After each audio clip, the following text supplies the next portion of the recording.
High, hello friend. আজকে আমরা এসেছি তমলুকে। তমলুক নিশ্চয়ই তোমরা জানো, ছোট টাউন যার মধ্যে আছে বরগুনা মন্দির। 51 পীঠের একটা পীঠ হচ্ছে বরগুনা মন্দির। তো চলো তোমাদেরকে দেখাই বরগুনা মন্দিরটা কেমন। তো চলো।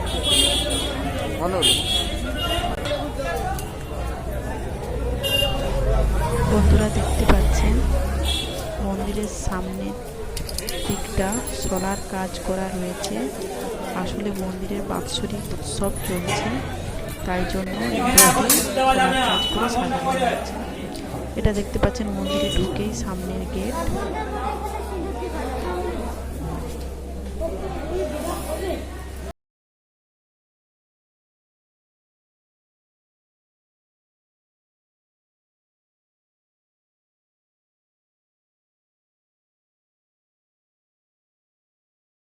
আপনারা দেখতেই পাচ্ছেন এটা মন্দিরের বাইরের দিকটা, আর এটা কাউন্টার, টাকা জমা দেওয়ার কাউন্টার।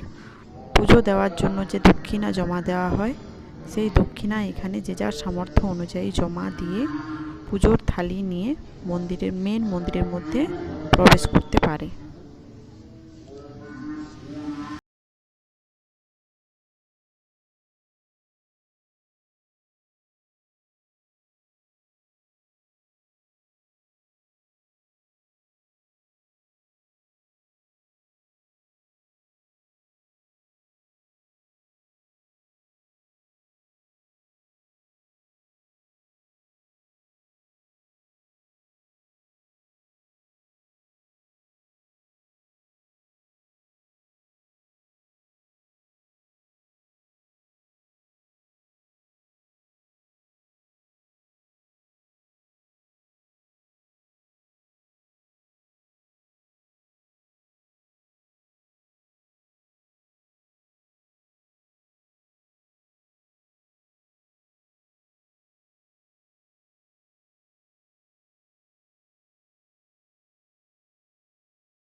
আমাদেরকে মায়ের মন্দিরের পুকুর দেখতেই পাচ্ছ তোমরা, মন্দিরটা কত উপরে আর মায়ের মন্দিরের যে পুকুর সেটা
এই পুকুরের একটা গল্প বলি, যেটা হচ্ছে এখানে তমলুক উনিকে মা কালী, এখানে বরগুনা মন্দিরের মা, উনি স্বপ্ন আদেশ দিলেন যে উনার প্রতিদিন শোল মাছের টক চাই। তো তখন রাজা বললেন যে আমি কোথা থেকে পাবো শোল মাছ প্রতিদিন। তখন রাজাকে মা বললেন যে প্রতিদিন তুমি ভোরবেলা ঘুম থেকে ওঠার আগে সবাই তুমি ঝুড়ি নিয়ে যাবে পুকুরে, এই পুকুরে যাবে, দেখবে তোমার ঝুড়িতে অটোমেটিক একটা করে শোল মাছ আসবে। সেই থেকে এই পুকুরটা এখানে আছে। এই পুকুরটায় তখন সেই সময় এইভাবেই শোল মাছ ধরে প্রতিদিন মায়ের ভোগে শোল মাছের টক দেওয়া হতো আমশোল করে। দেখতেই পাচ্ছ এই পুকুরটা।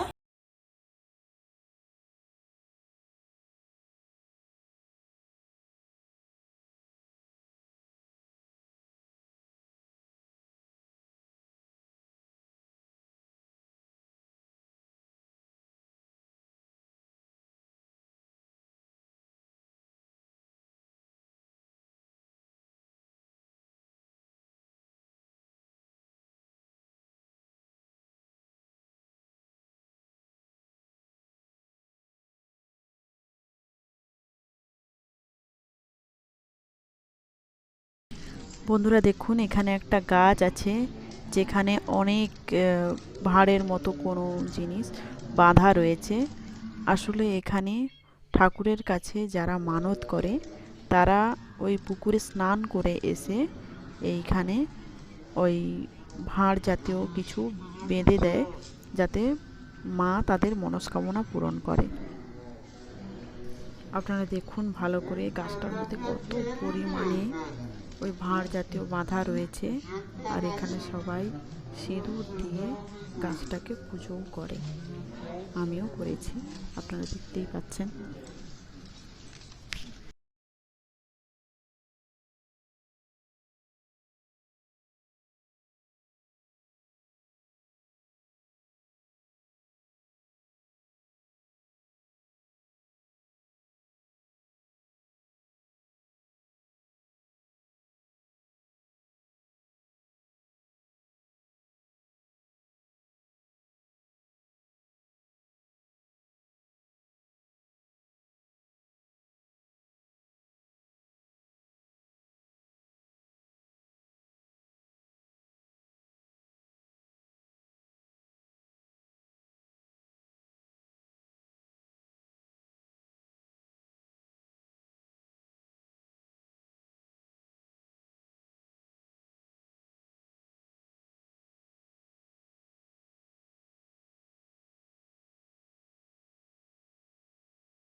আপনারা দেখুন, মেন মন্দিরের বাইরের দেওয়ালে ব্রহ্মা, বিষ্ণু, মহেশ্বর, মা সরস্বতী সবার স্ট্যাচু করে দেওয়ালের মধ্যে কাঁচ দিয়ে ঘিরে রাখা হয়েছে।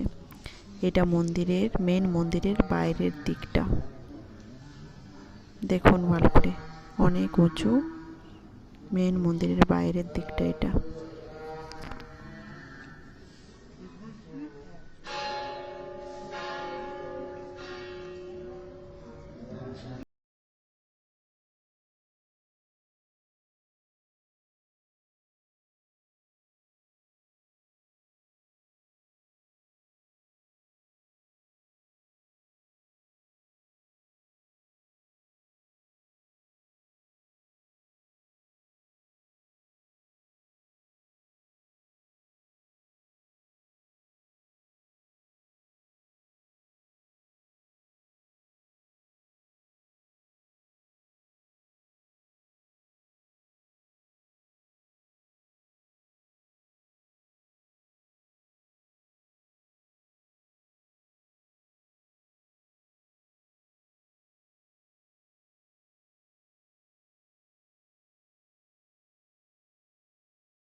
মন্দিরের মধ্যে একটা তুলসী মঞ্চ আছে, আর এটা হোম যজ্ঞ করার জায়গা। যখন হোম যজ্ঞ হয় এই জায়গাটাতে হোম যজ্ঞ করা হয়।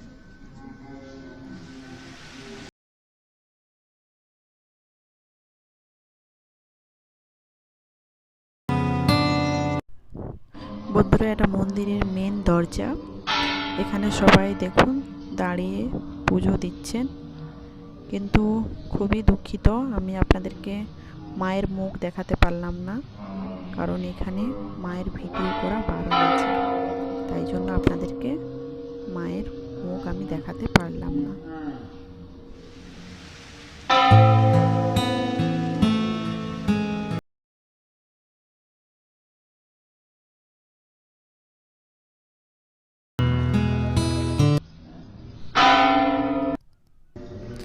বন্ধুরা, এটা দেখুন বলি দেওয়ার জায়গা।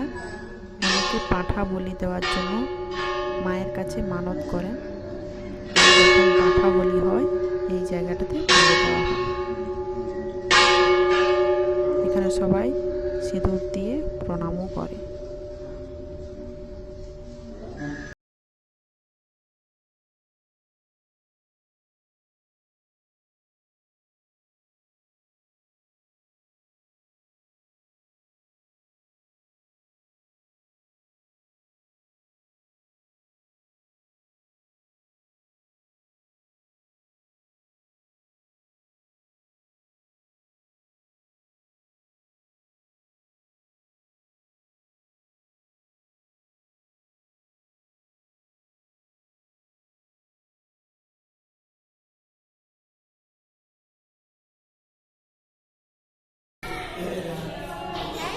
জিজ্ঞাসা করাবে। আমার নাম অদিতি। আমি খড়গপুর থেকে এসেছি। কেমন লাগলো মন্দিরটা? আজকের মন্দির খুব সুন্দর আছে। এটা এখানে বসে সবাই ভোগ খায়, এটা ভোগ খাওয়ার জায়গাটা। এটা ওই সাইডটা ওই প্লেস ভোগ খাওয়ানো হয়। এখানে সবাই বসে দুপুর টাইমটা 12টা থেকে ভোগ খাওয়ানোর নিয়ম আছে। আগে থেকে কুপন কাটতে হয়, কুপন কেটে এখানে ভোগ খেতে হয়। তবে ভোগ এখানে ভেজ ভোগ নয়, নন ভেজ, মানে মাছ দেওয়া হয়। 2 রকমের মাছ থাকে। আমরাও এখানে ভোগ খেতে পারি। আগেও আমি অনেকবার খেয়েছি, দারুণ ভোগ হয় এখানে। তো আপনারা এলে নিশ্চয়ই ভোগটা খাবেন। এখানে একজন দাদাকে ধরেছি, ওনার সঙ্গে একটু কথা বলে নিই। দাদা, আপনি কোথা থেকে এসেছেন? ময়না থেকে। আচ্ছা, দাদা ময়না থেকে এসেছেন। কেমন প্রায় আসেন না এখানে? মাসে একবার করে আসি। আচ্ছা, মন্দিরের খুব মাহাত্ম্য আছে, তাই? কিন্তু মহত্ব বটে, সবাই জানে, শুধু আমি একবার। ময়না থেকে, তমলুক থেকে, বহু দূর দূরান্ত থেকে লোক আসে এখানে মায়ের টানে। মায়ের বহু মহিমা আছে এর জন্য। তো বন্ধুরা, তোমরা নিশ্চয়ই বুঝতে পারছো মন্দিরটা কত মাহাত্ম্য আছে। তোমরা নিশ্চয়ই এসো। ফ্রেন্ডস, আমরা বর্গা মন্দিরের পর চলে এসেছি রূপনারায়ণ নদীতে। বর্গা মন্দির থেকে আর একটুখানি রাস্তা রূপনারায়ণ নদী, ওখানে চলে এসেছি। তো চলো রূপনারায়ণ নদীটা কেমন দেখে নাও।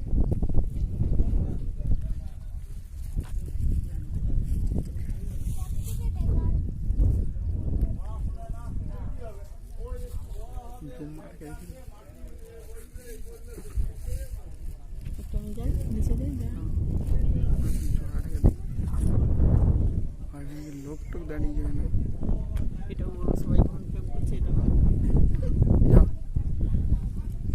লড়ে গেছে। পরে নিয়ে যেন ফোন।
বন্ধুরা, আমি এখন বসে আছি রূপনারায়ণ নদীর তীরে একটা তমলুকে।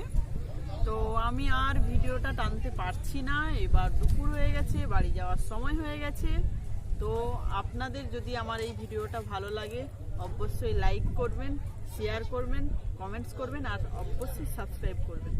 থ্যাংক ইউ, ভালো থাকবেন সবাই।